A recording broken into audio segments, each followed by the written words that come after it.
J'aime beaucoup Jésus. Amen. Oui. J'aime Jésus. On ne peut pas m'enlever Jésus. C'est fini ça. Parce que je connais Jésus. Je connais Jésus, mon frère, ma soeur. Je ne suis pas un jeune chrétien. Oh, je connais mon Dieu. Je connais celui en qui j'ai cru. On va partager la parole de Dieu.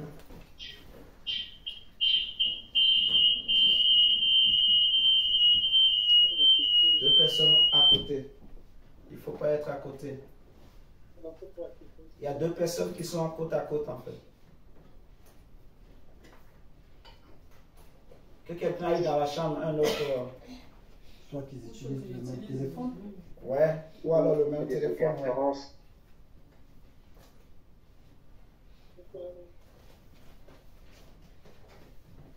On dirait que c'est bon, ça enregistre bien. Oh, T'as vérifié? Oui, ça fait déjà Ouais. 1 heure, je crois. Ouais, j'avais lancé dès le début. C'est juste que, est-ce que c'est... Si. Ok, d'accord. Ce soir, ça va être comme la suite de ce qu'on a vu mardi, mais on va prendre comme thème l'homme de Dieu dans la ville. Ça va être le thème du partage de l'enseignement de ce soir. L'homme de Dieu dans la ville. L'homme de Dieu dans la ville. Alléluia. Amen. La ville, le village, la cité. Ce n'est pas la vie, V-I-E, mais ville. De Vénitieux. Voilà, ville de Vénitieux. Ville de Kinshasa, si c'est plus compréhensible. C'est quoi la capitale du Congo, à Brazzaville? Brazzaville. Ouais. Bonsoir, Prince. Bonsoir, évangéliste. Bonsoir, Darcia. Bonsoir, Maman Karine. Je pense qu'ils ne sont plus connectés. Ah, ils sont plus connectés, d'accord. Oui, à cause de l'interférence qu'il y a eu là. Ils sont peut-être à tout régler. D'accord. On va prendre le texte de 1 Roi 13 qu'on a lu mardi passé. 1 Roi chapitre 13. C'est un texte qu'on a déjà lu mardi passé. Bon. Comme il y en a qui n'étaient pas connectés, qui n'avaient pas pu suivre la dernière fois. Je m'étais trompé en lançant la mauvaise... L'homme de Dieu dans la vie. L'homme de Dieu dans la vie. Donc le thème du message aujourd'hui, ça va être l'homme de Dieu dans la ville. Et on va prendre comme texte 1 Roi chapitre 13, le verset 1 à 10. 1 Roi chapitre 13, le verset 1 à 10. 1 Roi chapitre 13, le verset 1 à 10. 1 Roi chapitre 13, le verset 1 à 10. Seigneur, sois béni. Seigneur, merci. 1 Roi chapitre 13, le verset 1 à 10. L'homme de Dieu dans la ville. On dirait que tu peux m'aider s'il te plaît? Merci. L'homme de Dieu dans la ville. Le thème du message, ce sera l'homme de Dieu dans la ville. On y va. Lisons la parole de Dieu dans 1 Roi 13, 1 à 10. Voici, un homme de Dieu arriva de Judée, de Juda à Bethel, par la parole de l'Éternel. Pendant que Jéroboam se tenait à l'autel pour brûler les parfums, il cria contre l'autel par la parole de l'Éternel, et il dit, autel, autel, ainsi parle l'Éternel, voici il naîtra un fils à la maison de David, son nom sera Josias. Il immolera sur toi les prêtres, les hauts lieux qui brûlent sur toi des parfums, et l'on brûlera sur toi des ossements d'hommes.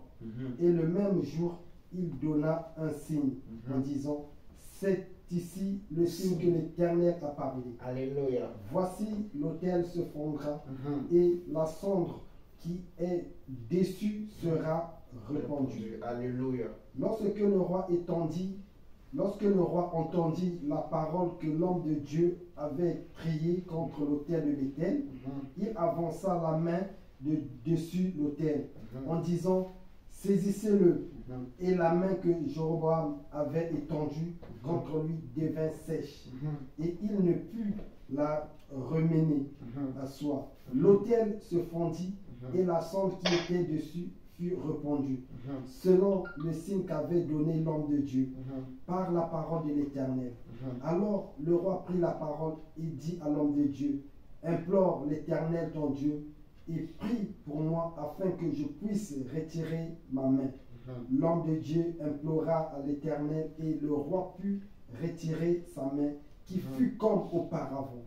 Le roi dit à l'homme de Dieu, entre avec moi dans la maison, tu prendras quelque nourriture et je te donnerai un présent. L'homme de Dieu dit au roi, quand tu me donnerais la moitié de ta maison, je n'entrerai pas avec toi. Je ne mangerai point de pain et je ne boirai point d'eau dans ce lieu-ci, car cet ordre m'a été donné par la parole de l'Éternel. Tu ne mangeras point de pain et tu ne boiras point d'eau, et tu ne prendras pas à ton retour le chemin par lequel tu seras allé. Alléluia. Et il s'en alla par un autre chemin. Alléluia. Il ne prit pas à son retour le chemin par lequel il était venu à Béthel. Alléluia. Amen. Alléluia. Alléluia. Amen. Seigneur, merci pour ta parole. Pour commencer, je dirais premièrement, pour confirmer encore un texte de Éphésiens chapitre 6 qui dit que nous n'avons pas à lutter contre la chair et le sang, mais contre des esprits, contre des dominations, contre des autorités, contre les esprits dans les lieux célestes. Alléluia. Amen. Mon ennemi, ce n'est pas l'homme que je vois devant moi. Mon ennemi, ce n'est pas le féticheur physiquement, mais c'est l'esprit qui est derrière ce féticheur. Alléluia. Amen. Mon ennemi, ce n'est pas mon oncle, je ne sais pas, qui est sorcier ou ma tante, ou peu importe qui que ce soit. Je suis en train de prendre juste des exemples. Ça ne veut pas dire que mon oncle ou ma tante ou quelqu'un dans ma famille est un sorcier. Donc, peu importe qui que ce soit, qui veut me combattre, qui veut me faire du mal, en réalité, ce n'est pas lui mon vrai ennemi. Mon vrai ennemi, mais c'est l'esprit qui se cache derrière lui. Et c'est pour cela que ici, vous allez voir, lorsque l'homme de Dieu est arrivé dans la ville de Samarie, il est arrivé à Béthel. Il est arrivé à Béthel. La Bible dit qu'il y avait un homme du nom de Jéroboam qui était roi en Israël, qui était en train d'offrir des parfums à ses faux dieux, à ses idoles. Alléluia. Amen. Mais remarquez avec moi que l'homme de Dieu qui est arrivé dans la ville, il n'a pas parlé contre Jéroboam, il a parlé à l'autel. Est-ce que nous sommes en train de comprendre? L'homme de Dieu a parlé contre l'autel. Donc, c'est pour cela que j'ai commencé par dire que notre combat, ce n'est pas contre des hommes, mais c'est contre des esprits. Et celui qui parle d'esprit, il parle aussi des autels. Ou celui qui parle des autels, il parle aussi des esprits. Alléluia. Amen. Et pour comprendre ce que je suis en train de dire, on va prendre 2 Corinthiens, chapitre 6. 2 Corinthiens, chapitre 6.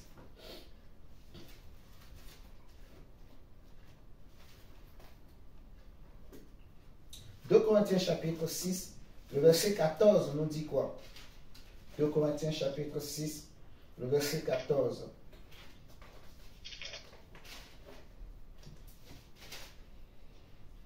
« 2 Corinthiens 6, le verset 14. Ne vous mettez pas avec des infidèles sous un joug étranger, car quel rapport y a-t-il entre la justice et l'iniquité?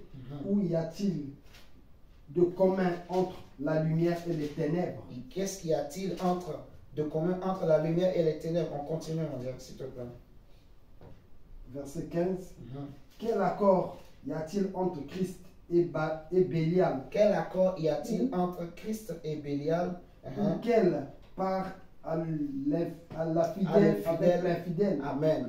Quel rapport y a-t-il entre le temple de Dieu et les idoles? Car nous sommes le temple de Dieu vivant, comme Dieu l'a dit. J'habiterai et je marcherai au milieu d'eux. Je serai leur Dieu et ils seront mon peuple. Alléluia. Amen. Amen. On peut s'arrêter là. On va prendre encore un autre test, toujours dans Corinthiens.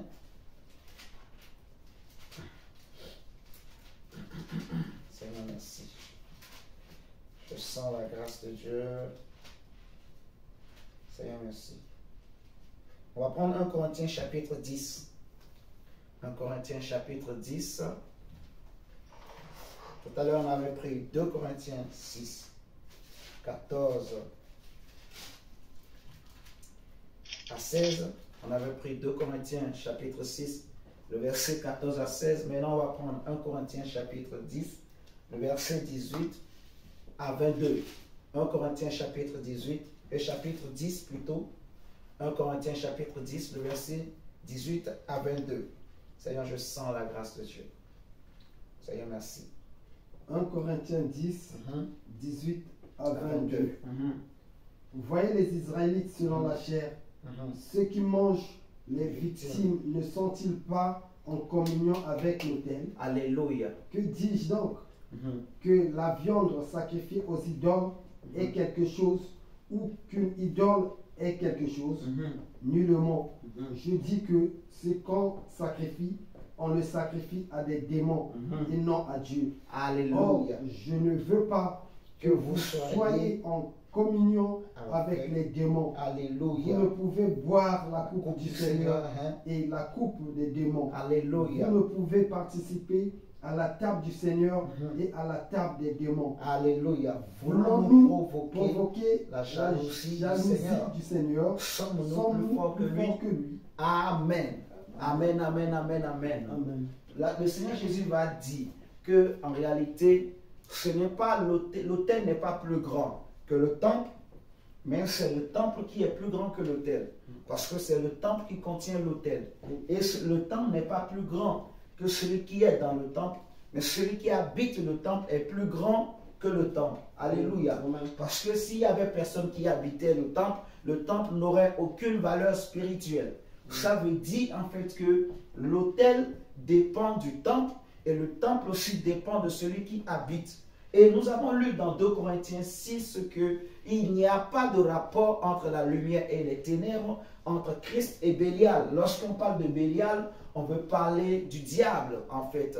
On veut parler de l'ennemi. Alléluia. Amen. On a dit que quel rapport y a-t-il entre le fidèle et l'infidèle, c'est-à-dire le chrétien, le serviteur de Dieu, l'homme de Dieu que tu es, que je suis? Quel rapport y a-t-il entre toi et l'infidèle? L'infidèle, c'est celui que les Juifs appellent des païens.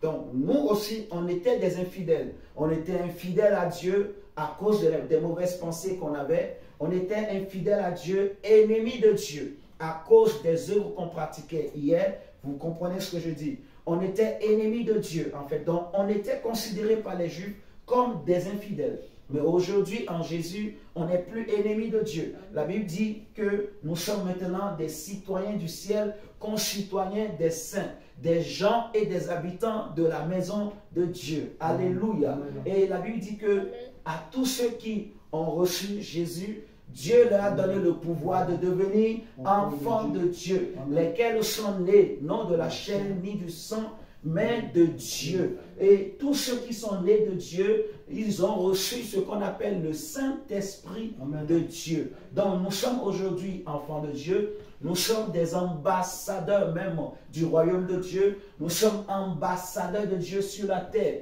Nous sommes là pour manifester la gloire de Dieu. L'apôtre Pierre va dire que vous êtes une race élue, un peuple acquis, un peuple à part, une nation sainte, un sacerdoce royal, et que nous avons été suscités pour manifester les oracles de Dieu, pour témoigner des oracles de l'Éternel des armées sur la terre. Alléluia. Amen, amen. Il n'y a pas de rapport entre l'homme de Dieu et, on va dire, le prêtre du diable.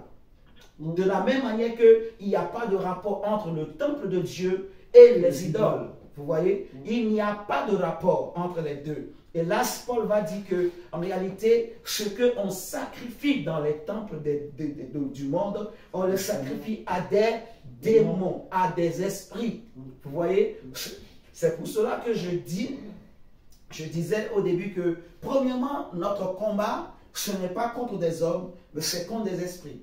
Et vous allez voir que le thème de ce message, c'est l'homme de Dieu dans la ville. On a pris un texte où on nous parle d'un homme de Dieu qui a quitté Juda, qui est venu en Samarie, plus précisément à Bethel, pour parler contre un autel.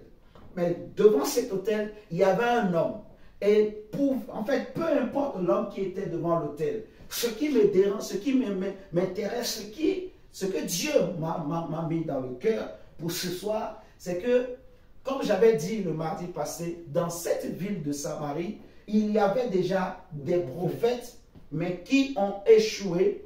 Ils étaient là, mais malgré leur présence, Dieu n'a pas utilisé ces prophètes pour parler contre l'autel là. Ça veut dire que ces prophètes-là avaient déjà échoué, ces prophètes étaient déjà corrompus, ces prophètes avaient déjà mangé ce qu'on appelle les viandes sacrifiées aux idoles. Alléluia. Amen. Ma question est de savoir comment un homme de Dieu peut être dans une ville, mais on n'entend pas parler de cet homme de Dieu, on ne le sent pas. Vous savez, dans la Bible, dans l'histoire d'Israël, lorsque un homme de Dieu arrive quelque part, les hommes commencent par trembler. On va voir avec vous, aujourd'hui, on va prendre un autre test, et vous allez comprendre quelque chose avec moi. Seigneur, merci. On va prendre Samuel. 1 Samuel chapitre 16, juste le verset 4. 1 Samuel chapitre 16, le verset 4. 1 Samuel chapitre 16, le verset 4. L'homme de Dieu dans la ville. L'homme de Dieu dans la ville. Dieu dit que tout lieu que foulera la plante de vos pieds, je vous le donne en héritage. Mes frères et sœurs, mon cœur, je peux dire que mon cœur saigne, je peux dire que mon cœur est troublé. Mon cœur est troublé au-dedans de moi parce que Dieu est en train de me faire réaliser quelque chose c'est grave, frères et sœurs, pour nous en tant que chrétiens, l'homme de Dieu dans la ville. Qu'est-ce qui s'est passé? Pourquoi Dieu a laissé cette garnison de prophètes de Bethel, mais il est allé chercher un prophète, un jeune prophète inconnu de Juda pour venir parler contre l'autel. Parce qu'on a dit que l'autel, c'est l'image des esprits des ténèbres. L'autel, c'est l'image des temples de l'ennemi. L'autel, c'est l'image des idoles. Si vous avez bien compris les textes qu'on a pris, on est d'accord. Et notre combat est contre ces autels. Et tous ceux qui sont à côté de ces autels, qui veulent prendre position contre ces autels, lorsque nous venons de la part de Dieu pour parler contre ces autels, en fait, ces gens-là aussi, ils vont prendre des balles perdues. Je ne sais pas si vous comprenez. Mais là, aujourd'hui, ce n'est pas l'enseignement vraiment, c'est surtout vraiment comprendre, en fait, l'homme de Dieu dans la ville, c'est qu'est-ce que ça doit faire quand un homme de Dieu est dans une ville, quand un prophète, et quand je parle de prophète, je ne m'arrête pas seulement au ministère prophétique, parce que je parle de prophète, quand je parle souvent de prophète, que ce soit le ministère prophétique, ministère évangélique, ou apostolique, ou pastoral, ou doctoral, tout ça pour moi c'est des prophètes. Même un diacre est un prophète, un frère, une sœur dans l'église est un prophète de Dieu. Le ministère ne veut rien dire. Frères et sœurs, ce n'est qu'une grâce de Dieu. La Bible dit que nous sommes des serviteurs inutiles. Bien sûr, tout le monde ne peut pas s'auto-proclamer ministre. Tout le monde ne peut pas devenir prédicateur. Alléluia. Mais cela ne fait pas de nous des gens spéciaux, des gens particuliers. Non, non. Un prophète, même n'importe qui peut être un prophète. On est d'accord. Donc, quelqu'un peut être prophète, mais il n'a pas de titre. Mais c'est un prophète de Dieu. Vous me comprenez? Ok. Donc, quand je parle de prophète, je parle de tout homme de Dieu, en fait. Parce que le thème du message, c'est l'homme de Dieu dans la ville. Maintenant, prenons 1 Samuel chapitre 16. 1 Samuel chapitre 16, juste le verset 4. 1 Samuel chapitre 16, juste le verset 4. 1 Samuel 16, le verset 4. Samuel fit ce que l'Éternel avait dit et il alla à Bethléem. Il alla à Bethléem. Les anciens de la ville accoururent effrayés au devant de lui et dirent, ton arrivée annonce-t-elle quelque chose d'heureux? Attends, c'est juste ça. Samuel, Dieu lui avait dit, va dans la ville, tu vas aller oindre pour moi David comme roi sur Israël, parce que j'ai rejeté Saül. Mais Samuel avait peur de Saül, parce que Saül était roi en ce temps-là. Samuel savait que Saül pouvait le récupérer et le tuer, tu vois. Mais Dieu va lui donner une stratégie pour réussir à lui obéir, à faire ce que Dieu lui demande. Mais regardez le comportement des anciens de la ville, des gens qui connaissent la ville, qui connaissent l'histoire de la ville, des gens qui dirigent la ville. Parce que quand on dit les anciens, c'est que c'est des gens qui ils connaissent l'histoire, ils sont au contrôle de la ville, les gens qui dirigent la ville, les responsables de la ville. Samuel arrive et les responsables de Bethléem, vous voyez, la Bible dit que Samuel fit ce que l'Éternel avait dit et il alla à Bethléem. Et les anciens de la ville, et quand on dit les anciens de la ville, c'est une façon de dire les responsables de la ville, les personnes qui sont élevées en dignité dans la ville, les personnes qui contrôlent la ville, ils sont venus voir le prophète Samuel. C'est-à-dire que quand un homme de Dieu arrive, quand un homme de Dieu est dans une ville, les responsables de la ville, les anciens, les autorités doivent savoir qu'il y a un homme de Dieu dans cette ville. C'est pour ça que Paul va dire que les autorités et les dominations et les principautés connaîtront par l'évangile la sagesse infiniment variée de Dieu. Vous me comprenez ce soir? Samuel arrive à Bethléem, mais les anciens viennent lui voir pour lui dire, est-ce que ton arrivée annonce quelque chose de bon, quelque chose d'heureux? C'est comme si il voulait dire que des fois quand Samuel sort et qu'il arrive, ce n'est pas toujours un bon signe. Parce que quand il va venir, il va dire des choses de la part de Dieu et ces choses-là, ça peut être malheureux pour le peuple. Alléluia. Pourquoi un homme de Dieu était craint, je dirais, dans la Bible, en fait? Parce qu'un prophète, c'est quelqu'un qui n'aime pas le péché. Le prophète, il ne peut pas supporter le péché. Il n'est pas possible que en fait, il y ait des gens qui vivent avec un prophète, mais qui vivent, en fait, ils sont autour d'un prophète, mais ils vivent dans le péché, mais le prophète ne voit pas. Je ne sais pas si vous comprenez ce que je dis ce soir. Ce n'est pas possible, ce n'est pas normal, c'est anti-biblique qu'il y ait un prophète, je dis bien qu'il y ait un prophète, c'est-à-dire un homme qui est mandaté par Dieu, qui a les yeux de Dieu, qui a la parole de l'Éternel dans sa bouche, mais il est là et les gens sont autour de lui, mais ces gens-là sont tranquilles dans leur péché. Les gens là pêchent même avec ce prophète, les gens là poussent même ce prophète dans le péché, mais ce prophète ne réalise pas. Je ne sais pas si vous comprenez. Ces anciens qui étaient dans la ville de Samarie, là où le prophète de Juda est arrivé, ils étaient là. Mais Jéroboam était là avec ses autels, ses faux idoles. Ils voyaient très bien, ils savaient très bien, mais ils n'étaient pas dérangés, ça ne les perturbait pas, vous comprenez? Donc ils étaient maintenant comme des collaborateurs de Jéroboam. Ils ont mangé les mets de la table de Jéroboam. Comme Daniel à Babylone, quand on lui a présenté les mets de la table du roi, il a refusé, parce que c'est la corruption. Si tu manges, tu ne pourras plus parler. Regardez, la Bible nous parle de Jean-Baptiste. Devant Hérode, Jean-Baptiste pouvait dire à Hérode, il ne t'est pas permis de prendre la femme de ton frère. Vous comprenez? Et Jean-Baptiste, Hérode avait peur de lui. Hérode le craignait. Et cet homme n'avait fait aucun miracle, la Bible dit. Mais c'était un grand homme de Dieu. C'était un grand prophète de Dieu. Tout ce qu'il avait dit sur Israël, c'était accompli. Vous voyez, il n'avait fait aucun miracle, mais juste sa présence, juste le fait qu'il se présente devant Israël, tout Israël était convaincu que cet homme était un homme de Dieu. Regardez, Jean-Baptiste arrive en Israël. La Bible dit, donc, regardez, on va prendre Luc chapitre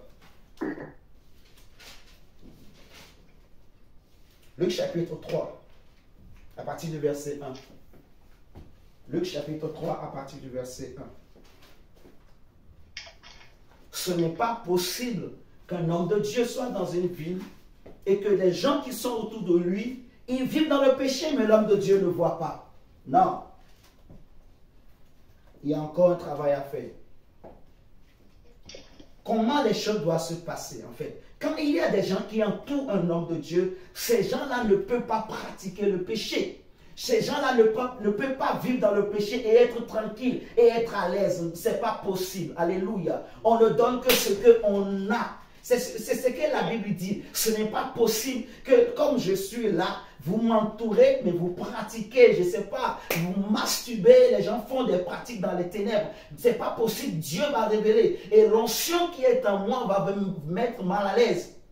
Je ne sais pas si vous comprenez. Parce que quand je prêche, attendez, quand un homme de Dieu prêche, il ne cherche pas à caresser qui que ce soit. Il ne cherche pas à faire des sentiments. La Bible dit que si tous prophétisent et qu'il y a quelqu'un qui vient au milieu de vous, il sera convaincu que Dieu est au milieu de vous. Les secrets de son cœur seront dévoilés, exposés. Et c'est ça la parole de Dieu en fait. Lorsque la parole est prêchée par le Saint-Esprit, pendant qu'elle est en train de sortir là, les secrets des cœurs sont dévoilés.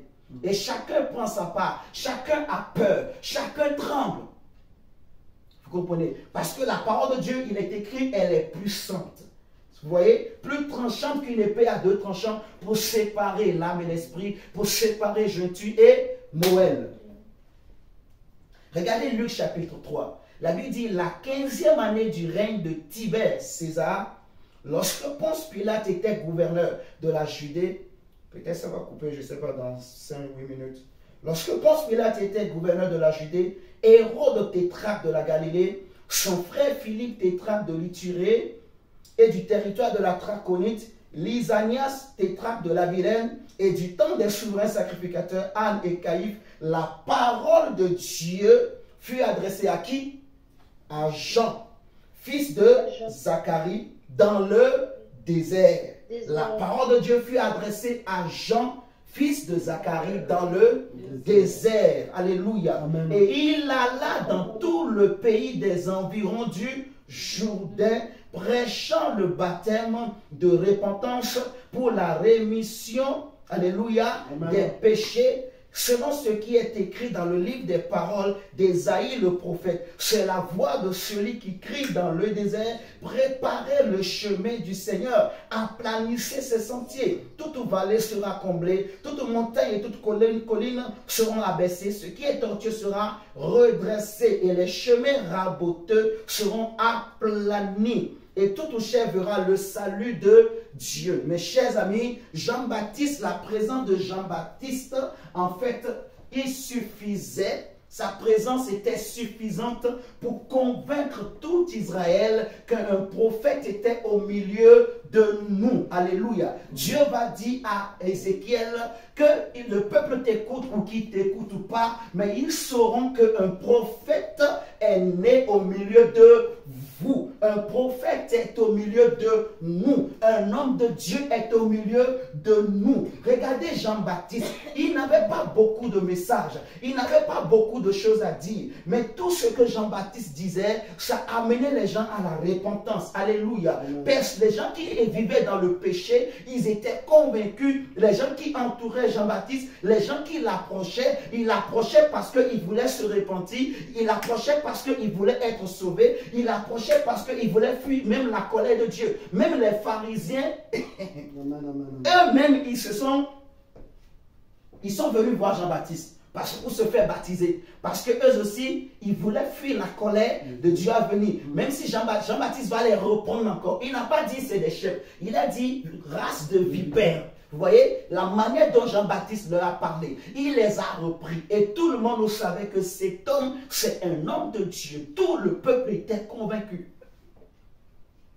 Tu vois, il n'est pas possible qu'un homme de Dieu soit dans une ville et que les autorités, les anciens de la ville n'entendent pas parler de lui, ne sont pas dérangés par lui. Je ne sais pas si vous m'entendez ce soir. Quand un homme de Dieu, un prophète est établi quelque part, c'est que Dieu lui donne l'autorité, la domination sur le lieu.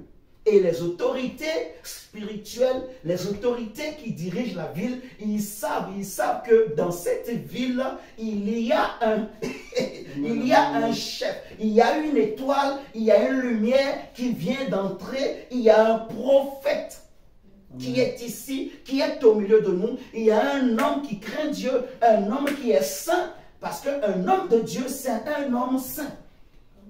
Amen. Amen, amen. Et, mes chers amis, ça me travaille. Ça me travaille. Ça me travaille, mes chers amis. Un homme de Dieu dans une ville, mais les gens autour ne sont pas dérangés par le péché. Regardez Élisée et Géasi. Lorsque Naaman est venu, Élisée a prié pour Naaman. La lèpre est partie. Naaman a voulu lui faire des cadeaux. Élisée a refusé. Géasi est sorti de la présence d'Élisée. Il a suivi Naaman sur le chemin. Et il a pris les vêtements. Il a pris les cadeaux. Élisée n'était pas là présent. Mais son esprit a vu. Son esprit a été témoin. C'est pour cela Paul pouvait dire que, étant absent de corps, mais présent en esprit avec vous, moi et mon esprit et votre esprit, nous avons déjà jugé de telles personnes, jugé de tels actes. Vous comprenez? La Bible dit qu'il n'y a rien qui peut arriver sans que le Seigneur ne le révèle à ses prophètes, à ses serviteurs, les prophètes. Ça veut dire que si quelqu'un est dans le péché autour d'un prophète, c'est que Dieu va révéler au péché prophète. Maintenant, comment se fait-il que nous sommes dans une époque aujourd'hui qu'il y a beaucoup de prophètes, mais les gens vivent autour de ces prophètes, ils sont dans le péché, ils sont dans le mensonge, ils sont dans comment on appelle ça là, dans les masturbations, ils sont dans les hypocrisies, ils sont dans les manies, je ne sais même pas quel mot utiliser. Il y en a qui sont dans les fétiches, dans le vaudou, dans la magie, mais le prophète ne voit rien. Frères et sœurs, nous sommes arrivés à quelle époque aujourd'hui? Vous comprenez? Amen.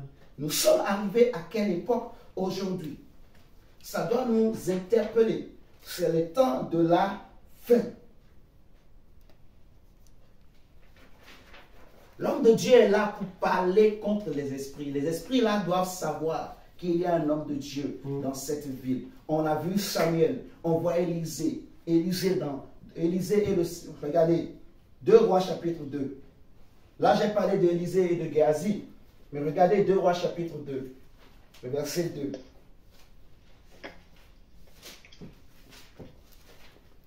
Deux Rois chapitre 2, le verset 2. Non, 2 Rois chapitre 2, verset 19 à 22 plutôt. 2 Rois chapitre 2, le verset 19 à 22.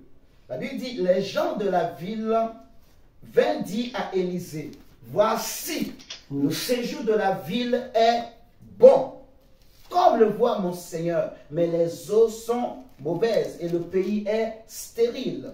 Il dit, apportez-moi un plat neuf et mettez-y du sel. Et il le lui apportait. Il alla vers la source des eaux et il y jeta du sel et dit, ainsi par l'Éternel, j'assainis ces eaux. Il n'en proviendra plus ni mort ni stérilité. Et les eaux furent assainies jusqu'à ce jour, selon la parole qu'Élisée avait prononcée. Frères et sœurs, nous sommes en train de nous tromper nous-mêmes.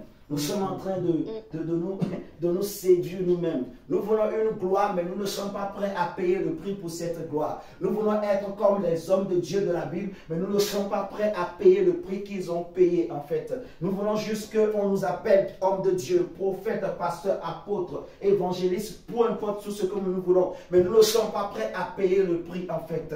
Voici un homme de Dieu dans une ville, et dans cette ville, la Bible nous dit que les eaux étaient en fait mauvaises. Les eaux étaient mauvaises et à cause des eaux, le pays était stérile. Alléluia. Amen. Le pays était stérile. Et nous savons, nous avons déjà dit, et ça c'est connu de tout le monde, que là où il y a l'eau, il y a la vie. Mais si les eaux dans une ville sont mauvaises, comment les gens peuvent avoir la vie? Si la parole qui est prêchée dans une ville n'est pas une bonne parole, mes chers amis, comment les gens peuvent avoir la vie? Si l'esprit qui règne dans une ville, si l'esprit qui règne dans une église, si l'esprit qui règne dans une assemblée n'est pas l'esprit de l'Éternel, comment les gens peuvent avoir la vie? Mes chers amis, j'avais déjà dit, lorsqu'on parle des eaux, derrière on voit premièrement la parole et l'esprit de Dieu. Alléluia. Et l'esprit de Dieu. Maintenant, si les eaux sont mauvaises, si le message qui prêche est prêché est mauvais, si la parole de Dieu est devenue une nourriture rare, si l'esprit qui anime les gens, si l'esprit qui inspire, qui conduit les gens, si cet esprit ce n'est plus l'esprit de Dieu, comment les gens qui sont dans cette ville, comment les gens qui sont dans cette assemblée peuvent-ils avoir la vie? Les eaux de la ville sont mauvaises. Et à cause des eaux qui sont mauvaises, la Bible dit que le pays était stérile. Et quand il y a un homme de Dieu dans une ville, mes chers amis, il est aussi là comme missionnaire de Dieu pour amener la vie dans les eaux. La Bible nous dit que le sel est bon. Mais si le sel perd sa saveur, comment on peut lui rendre cette saveur? Le sel est bon. Alléluia. Répète avec moi, le sel est bon. Le sel est bon. Jésus, c'est Jésus qui l'a dit, le sel est bon. Mais il dit quand même que si le sel perd sa saveur, comment on peut encore le lui rendre? Si le sel perd sa saveur, comment on peut le lui rendre, mes chers amis? La ville est stérile, le pays est stérile parce que les eaux étaient mauvaises, parce que les eaux n'étaient plus bonnes, parce que les eaux étaient remplies de péchés, parce que les eaux étaient des doctrines des démons, parce que les eaux étaient des imaginations humaines, parce que les eaux étaient des messages calculés. La Bible nous dit que dans les derniers temps, les gens ne supporteront plus la saine doctrine, mais ils auront la démangeaison d'entendre des choses agréables et ils se donneront eux-mêmes une foule de docteurs selon leur propre désir. Alléluia. Oui, et ces fous de docteurs, ils vont leur dire des choses qu'ils veulent entendre, des choses agréables, des choses qui caressent les gens dans le sens des poils, des choses qui ne sont pas contraires à leur désir, vous voyez. Alors qu'un prophète n'est pas là pour aller dans le même sens que tout le monde. Un prophète n'est pas là pour chercher à avoir beaucoup d'amis autour de lui. Non, un homme de Dieu est là pour une mission. Il est là pour amener la ville, Seigneur, en fait pour assainir les eaux de la ville, c'est-à-dire pour amener la vraie eau, pour amener la vraie parole, pour amener le vrai esprit de Dieu. Et c'est lorsque la parole est pure, lorsque l'Esprit Saint descend, que la ville est assainie, que le pays est assaini. Qui comprend ce soir? C'est le rôle de l'homme de Dieu dans une ville. C'est le rôle. L'homme de Dieu n'est pas là pour devenir ami du péché. C'est pas possible.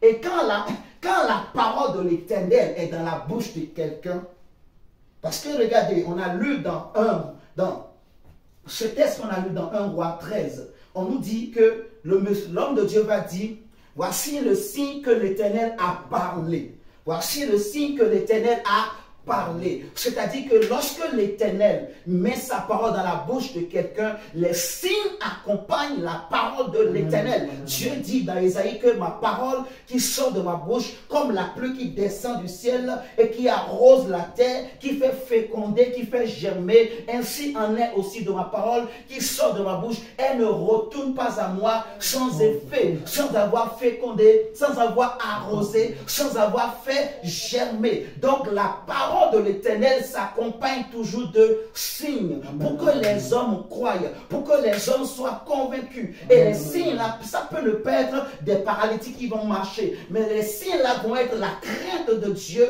que cet homme de Dieu va inspirer. Alléluia. Beaucoup d'hommes de Dieu aujourd'hui ont perdu cette crainte de Dieu, mes chers amis, et ça me trouble, mes amis. Beaucoup n'ont plus vraiment cette vision là. Beaucoup ont perdu cette crainte. Beaucoup ont perdu vraiment le repère. Beaucoup ne sont plus là. Beaucoup sont des hommes de Dieu, juste des titres. On se bat pour des postes, on se bat pour des titres, on se bat pour des choses minables, on se bat pour des choses viles, on se bat pour des choses terrestres. Alors que la ville, les eaux sont mauvaises, il faut assainir les eaux. Il faut amener la vraie eau. Il faut amener l'eau de la parole. Il faut amener l'eau pure. Il faut amener l'esprit de sainteté dans la ville. Il faut amener l'esprit de sainteté dans la ville. Il faut que quand l'homme de Dieu sort, quand les gens le voient, quand les gens l'écoutent, que les gens sentent la sainteté, la crainte de Dieu, que les gens sentent l'amour de Dieu, que les gens sentent la vérité. Frères et sœurs, l'homme de Dieu dans la ville doit marquer la différence. Les autorités, les anciens de la ville doivent venir pour dire, est-ce que ta venue annonce quelque chose de meilleur? Il faut que les anciens connaissent par l'évangile la sagesse infiniment variée de Dieu, la puissance de Dieu, la sainteté de Dieu. La Bible nous dit en parlant de Paul et de Pierre et des apôtres que voici ces hommes-là qui ont troublé le monde. Ils sont arrivés jusqu'à nous. Ils sont arrivés jusqu'ici. Mes chers amis, ça me trouble, ça me dérange, ça me travaille, ça me fait réfléchir. Comment la garnison de Bethel a échoué? Comment la garnison de Bethel? Bethel, c'est la maison de Dieu. Bethel, c'est le temple de Dieu. Alléluia. Bethel, c'est là où on doit trouver l'Esprit de Dieu. Bethel, c'est là où les gens, quand ils viennent, ils doivent avoir la parole. Ils doivent avoir l'Esprit. Dans Bethel, il ne peut pas y avoir des hôtels de démons.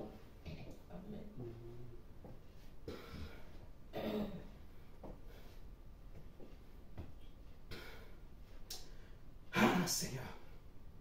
Prenons le psaume 74. Psaume 74.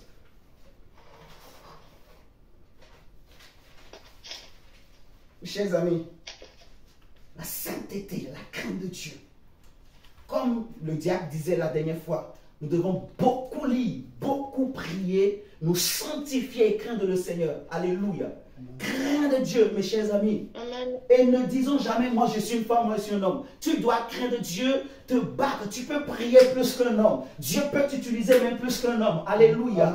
Il faut craindre Dieu. Il faut se sanctifier. La Bible dit que, en fait, ce qu'un homme aura semé, il le moissonnera. Celui qui sème dans la prière, celui qui sème à genoux, celui qui sème dans les méditations, le Dieu des cieux le récompensera. Que tu sois un homme, une femme. Alléluia. Peu importe le sexe, peu importe l'âge, Dieu ne regarde pas toutes ces choses. Dieu est disposé pour donner la grâce à tous ceux qui le cherchent. Amen, amen, amen. Oui, mes chers amis, la ville a besoin de cette eau. Je ne sais pas si vous comprenez. C'est des textes que nous lisons beaucoup, mais nous ne comprenons pas la portée prophétique de ces choses. Nous ne comprenons pas la pensée de Dieu qui est cachée dans ces choses. Un homme de Dieu dans une ville, quel est son rôle? Un homme de Dieu dans un lieu, quel est son rôle? Un homme de Dieu quelque part dans un quartier, un homme de Dieu dans une famille. Quand Dieu suscite un homme de Dieu dans une famille, ou même dans une époque où il y a la famine spirituelle, il faut amener les eaux, il faut assainir.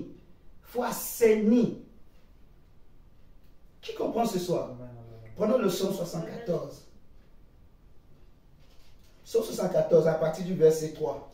La Bible dit, porte tes pas vers ces lieux constamment dévastés. L'ennemi a tout ravagé dans le sanctuaire. Tes adversaires ont rugi au milieu de ton temple. Ils ont établi pour signe leur signe. On a déjà lu ce texte. Ils ont établi pour signe leur signe. On les a vus, pareil à celui qui lève la cognée dans une épaisse forêt. Et bientôt, ils ont brisé toutes les sculptures à coups de hache et de marteau. Ils ont mis le feu à ton sanctuaire. Ils ont abattu, profané la demeure de ton nom. Ils disaient en leur cœur, traitons-les tous avec violence. Ils ont brûlé dans le pays tous les lieux saints. Nous ne voyons plus nos signes. Il n'y a plus de prophètes. Est-ce que vous êtes en train de comprendre? Ici, c'est le prophète Asaph qui est en train de parler, un chantre de Dieu. Un chantre au temps de David, qui est en train de prophétiser. Il reçoit l'inspiration, mais Dieu lui révèle les choses, que ce soit pour les temps passés, mais aussi à notre époque. Cette prophétie, cette parole est aussi actuelle. En fait, elle est d'actualité pour notre époque aujourd'hui. Vous voyez?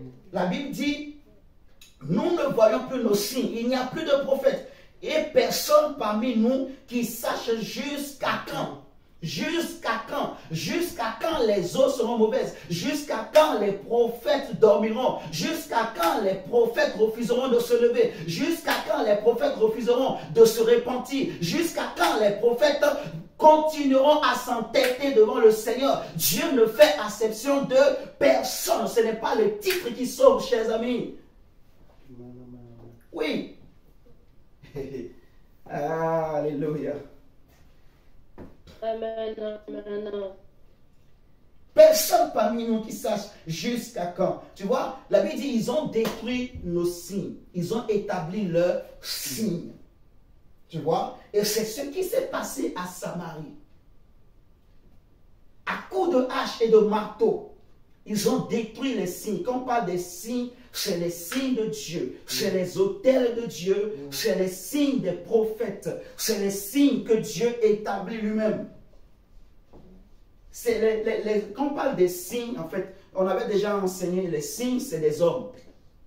Vous voyez? Et que Dieu dit qu'il faut qu'il y ait des signes, tu vois, pour éclairer, pour marquer les temps, les époques, les générations, les âges, si vous vous rappelez. Et donc ça veut dire qu'on avait dit que pour chaque époque, Dieu veut qu'il y ait des signes. Pour chaque génération, chaque quartier, pour ta vie, pour ta famille, Dieu veut qu'il y ait un signe. Et Dieu fait des hommes des signes. À chaque époque, il y a des signes. Notre temps où nous sommes aujourd'hui, il y a un signe. Il y a des signes que Dieu suscite pour marquer cette génération, pour marquer cette époque, pour marquer 2020, pour 2022, 2023, 2021. Vous comprenez? Il y a des signes que Dieu suscite. Et ils sont en train de dire, nous ne voyons plus nos signes. C'est-à-dire, il n'y a plus de prophètes. Il n'y a plus d'hommes de Dieu. Il n'y a plus personne qui sache jusqu'à quand. Il n'y a plus personne qui arrive à percer la pensée de Dieu, à percer la volonté de Dieu. Il n'y a plus personne qui écoute Dieu. Il n'y a plus personne qui entend Dieu. Les gens entendent des choses. Mais ces choses qu'ils entendent, c'est toujours pour dire tu es bien, tu es bien. Comment tu es un homme de Dieu, mais toi tu ne vois pas le péché? Il y a un problème, frères et sœurs. Je ne sais pas si vous comprenez. Il y a un problème. Les prophètes de la Bible voyaient tout le temps le péché. Les gens qui sont autour d'eux, ils voyaient tout le temps le péché. Ils dénonçaient les péchés. Les gens ne pouvaient pas vivre avec eux et vivre dans le péché. David a péché avec Bathsheba dans son coin. Mais personne ne l'avait vu. Il ne savait pas que Dieu l'avait vu. Dieu l'a révélé à Nathan. Nathan est allé le voir pour lui dire, tu es roi, ne crois pas que parce que tu es roi, ce que tu as fait va rester impuni. Voici la parole de l'Éternel contre toi et ta famille. Voici la sentence de Dieu. Alléluia. Le prophète est là pour amener les gens à la crainte de Dieu. Là où il y a un prophète, les gens doivent sentir la sainteté de Dieu. Alléluia. Et c'est même ça le ministère prophétique. Lorsqu'un prophète vient quelque part, il doit amener les gens dans la crainte de Dieu. Les gens ne peuvent pas être en présence d'un prophète et vivre dans le péché. Le prophète est un signe pour son époque. Le prophète est un signe pour sa génération. Le prophète est un signe pour sa famille. On a déjà prêché ça. Si vous voulez aller réécouter encore ces enseignements sur les signes, vous allez bien comprendre en fait. Ça me fait mal, frères et sœurs. Ça me fait beaucoup. Ça me trouble, ça me fait réfléchir. Je dis, waouh, waouh, Seigneur. En fait, je suis un peu... Ça me fait mal, frères et sœurs. Parce que je suis en train de réaliser notre époque. Je suis en train de réaliser. Et nous ne sommes pas meilleurs que les autres. Ce que je suis en train de réaliser, ça doit nous pousser chacun de nous à nous sanctifier encore. À chercher Dieu. Alléluia. À chercher Dieu, à éviter le péché. Quand les gens vont nous écouter, ils doivent sentir la différence, ils doivent sentir la crainte de Dieu. Vous voyez, quand les gens viendront pour prier avec nous, ils doivent sentir la crainte de Dieu, que ces hommes-là craignent Dieu. Si une femme vient pour chercher à te séduire, il doit sentir que cet homme craint Dieu. Si un homme vient pour chercher à te séduire, il doit sentir que cette femme craint Dieu. Alléluia. Même si les sorciers te cherchent la nuit, quand pendant que toi tu dors, ils doivent sentir que cette femme, cet homme craint Dieu.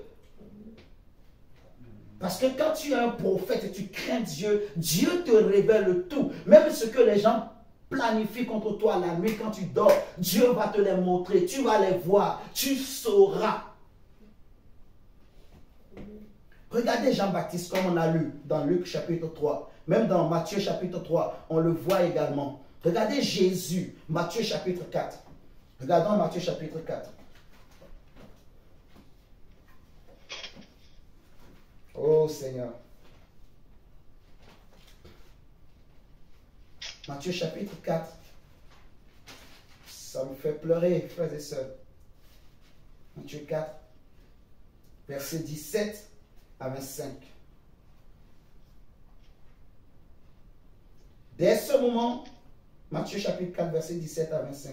Dès ce moment, Jésus commença à prêcher et à dire, répentez-vous. Même Jésus, le grand homme de Dieu, l'homme de Dieu par excellence, l'homme de Dieu parfait, le grand prophète, le prophète de tous les temps, l'apôtre de tous les âges et de toutes les générations, l'évangéliste, le docteur venu de Dieu, l'ancien des jours, l'ancien des âges, le roi des rois, le Seigneur des seigneurs, le Fils de Dieu, le Dieu tout-puissant, le Dieu très haut, Emmanuel parmi les hommes, Jésus-Christ qui n'a jamais péché et qui n'avait même pas besoin d'aller à la croix, mais qui avait accepté d'abandonner sa gloire, son trône pour venir parmi les hommes. La Bible dit qu'il n'avait ni beauté pour nous, il n'avait ni beauté pour plaire, mais il avait accepté de porter nos péchés. Il s'est fait homme semblable aux hommes, il a marché au milieu de nous, plein de grâce et de vie et de bonté et de gloire et de puissance et de force. La Bible dit qu'il allait de lieu en lieu, il faisait du bien aux hommes, il était plein de force, il était plein de puissance, il était plein d'autorité. Lorsqu'il arrive quelque part, les gens savaient que Jésus est arrivé. Lorsqu'il posait ses pieds comme à Gadara, les démons savaient que il y a un homme de Dieu qui est arrivé, il y a un homme qui est différent des patriarches, il y a un homme qui est différent des scribes qui est arrivé. Le démon lui-même va pousser le monsieur à sortir du tombeau pour venir devant l'homme de Dieu. Le démon lui a dit, es-tu venu pour nous faire perdre comme les anciens de Bethléem étaient sortis pour demander à Samuel, est-ce que ta venue annonce quelque chose de heureux? Les démons étaient sortis pour demander à Jésus, est-ce que ta venue là, c'est quelque chose de heureux pour nous? Tu es venu pour nous juger déjà, tu es venu pour nous faire perdre. Alléluia. Jésus allait de lieu en lieu, rempli de puissance et de gloire. Le royaume de Dieu était avec lui, et la grâce de Dieu était avec lui. L'onction de Dieu l'accompagnait. C'était le cortège des anges qui l'accompagnait. La grâce de Dieu l'accompagnait. Tout ce qu'il disait s'accomplissait. Il démontrait la puissance et la gloire de Dieu. Il démontrait la magnificence et l'excellence de Dieu. Il manifestait la sagesse du roi des rois, du Seigneur des seigneurs. Il pouvait marcher sur les eaux et les hommes étaient en admiration. Il pouvait marcher sur la mort et le séjour des morts. Il y avait un jour, il a rencontré une femme qui allait enterrer son fils unique. Mais Jésus a arrêté le cercueil de cette femme parce qu'il est l'homme de Dieu qui vient pour assainir la ville. Là où il y avait la mort, là où il y avait la stérilité, il vient pour assainir parce qu'il est porteur d'un message. Il est porteur d'une eau pure qui descend du ciel. La Bible dit qu'il n'a pas reçu l'esprit avec mesure, mais il a reçu l'esprit sans mesure. Le Père lui-même a témoigné le jour où il a été baptisé que celui-ci est mon fils bien-aimé en qui j'ai mis toute ma puissance, en qui j'ai mis toute ma gloire, en qui j'ai mis ma majesté, en qui j'ai mis mon oint, en qui j'ai mis mon esprit. Il allait de lieu en lieu, il était rempli de puissance et de gloire. Les esprits ne pouvaient pas lui résister, les démons ne pouvaient pas lui résister, le monde des ténèbres ne pouvait pas lui résister, aucune maladie ne pouvait tenir devant lui. Il marchait sur les ténèbres, il marchait sur les ténèbres, il marchait sur les ténèbres. Personne ne pouvait le tenter, même les gens étaient surpris devant sa sagesse. Ils ont dit, jamais homme n'a parlé comme cet homme, jamais homme ne peut parler comme Jésus. Jésus l'homme de Galilée, Jésus l'homme parfait, Jésus le Fils de Dieu, Jésus l'enfant de Dieu, Jésus l'envoyé de Dieu, Jésus le Messie, Jésus le Dieu vivant, Jésus Jésus, le Dieu de gloire, l'homme de Dieu dans la ville. Jésus, l'homme de Dieu venu d'en haut, l'homme de Dieu venu du ciel pour apporter la vie au monde, pour apporter la grâce de Dieu, pour assainir le monde, pour marquer la différence. Il est venu et le monde des ténèbres a su qu'il y a quelqu'un de différent qui est né. Les mages sont venus de l'Orient parce qu'ils ont su qu'il y a un homme de Dieu qui est venu dans le monde. Il est venu dans le monde. Il est venu dans le monde. Il y a une différence qui est venue. Il y a quelqu'un de différent qui est né. Le Fils de Dieu, l'envoyé de Dieu, le Messie, mon Maître, mon Dieu, mon Jésus. Amen, amen, amen.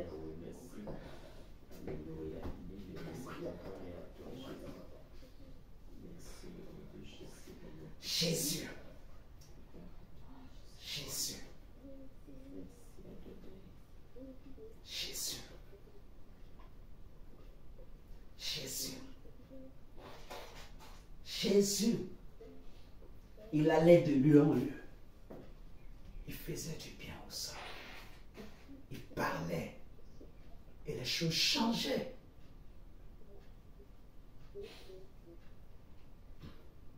Il allait à contre-vent, à contre-sens. Il avait une parole. Il avait une présence. Il avait une autorité. Il avait une puissance. Il avait une personnalité qui pouvait le convaincre de péché, qui pouvait le séduire, qui pouvait être à ses côtés et vivre dans le péché. Il savait même tout ce que Judas faisait. Il savait. Avant même qu'on aille le vendre, il savait que quelqu'un là va me vendre. Mais il savait que c'est le plan de Dieu. Il a dit à Hérode, si. Ne sais-tu pas que je peux demander à mon Père d'envoyer maintenant des légions d'anges?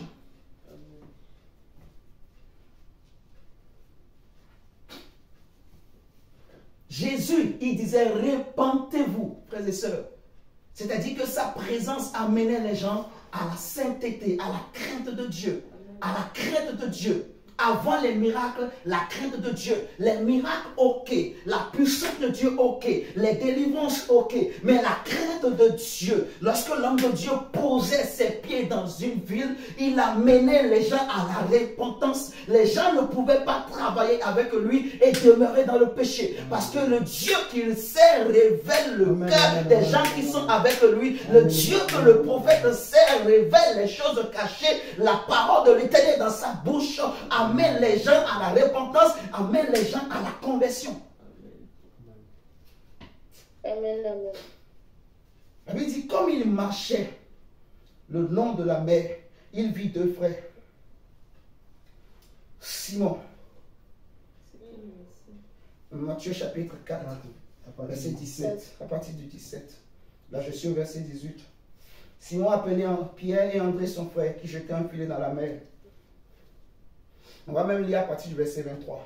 Jésus parcourait toute la Galilée enseignant dans les synagogues, prêchant la bonne nouvelle du royaume et guérissant toute maladie et toute infirmité parmi le peuple. Verset 24. Et c'est ça qui m'intéresse encore. La Bible dit que sa renommée se répandit dans toute la Syrie et on lui amenait tous ceux qui souffraient. C'est-à-dire que dans d'autres versions, on dit bientôt, en fait, dès qu'il a commencé là, ça commençait à partir. Les gens commençaient pas à parler. Un prophète est au milieu de nous. Un prophète est en Israël. Vous voyez? Et du coup, quand les gens entendent prophète, les gens savent que la grâce de Dieu est là. Les gens viennent. Tu vois? Ils écoutent la parole de Dieu. Ceux qui sont autour de lui, ils vont abandonner le péché. Ce n'est pas possible qu'il y ait des gens autour de l'homme de Dieu, du prophète, mais qui vivent dans le péché. Et que le prophète lui-même ne voit pas. Et au point que ces hommes-là, ces gens-là, ils poussent même le prophète à pécher. Ce n'est pas normal. Pierre a dit à Jésus, à Dieu ne plaise, tu ne mourras pas. Jésus lui a dit, arrière de moi, Satan. Tes pensées ne sont pas celles de Dieu, mais des hommes. Pourtant, ce que Pierre lui disait, c'est humainement, c'est bien. Qui veut mourir? Est-ce que vous comprenez ce que je suis en train de dire? C'est très important, mes chers amis.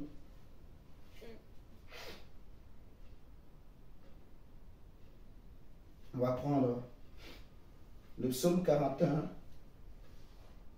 le verset 6, et on va prier.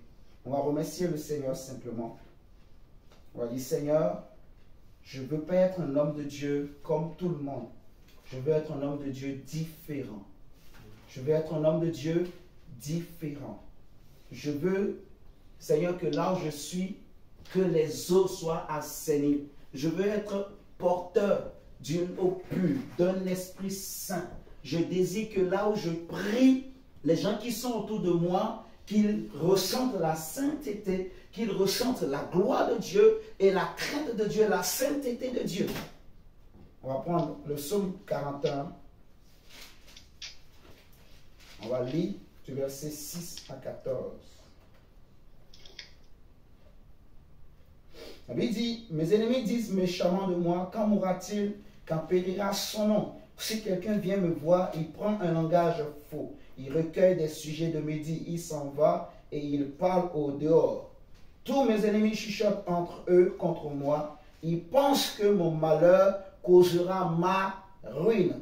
Il est dangereusement atteint. Le voilà couché, il ne se relèvera pas. Celui-là même avec qui j'étais en paix, qui avait ma confiance et qui mangeait mon pain, lève le talon contre moi. Toi, Éternel, aie pitié de moi et rétablis-moi, et je leur rendrai ce qui leur est dû. On peut même s'arrêter là.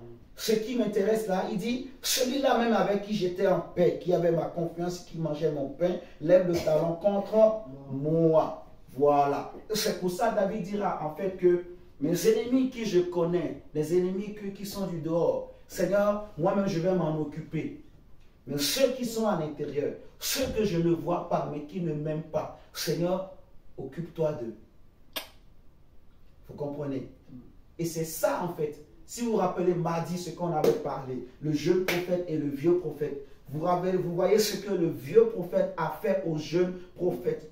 Le jeune prophète n'est pas tombé lorsque Jéroboam a voulu le séduire. Mais quand le vieux prophète est venu, en utilisant son venin, il a réussi avec sa malice et sa ruse à séduire le jeune prophète et l'a mené à la mort. Alléluia. Amen. Donc c'est pour cela que nous allons prier. Nous pouvons nous lever et nous allons rendre grâce au Seigneur.